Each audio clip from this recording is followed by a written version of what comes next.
You may have thought, hey, I just want to have something move straight, but I can't use pneumatics, or I need more reach, so I'll just use these linear slides.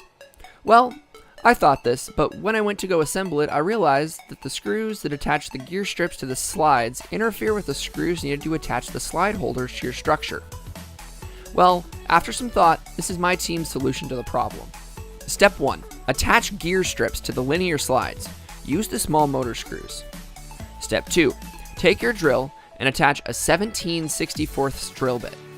Push down over one of the holes and don't push down too far like I did right here. It's not a huge deal if you do this. I have a panel underneath to prevent me from drilling through the desk.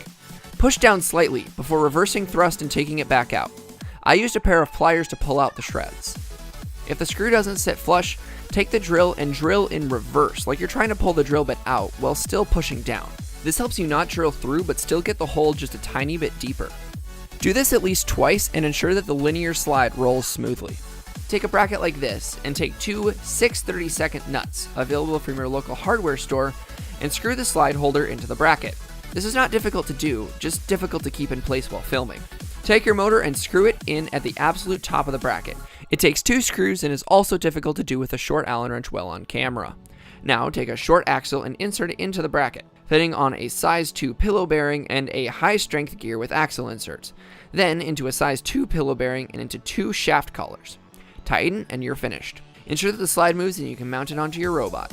Thanks for watching, and if you want to see more Vex Robotics and other robotics content, be sure to subscribe. I'll see you next time.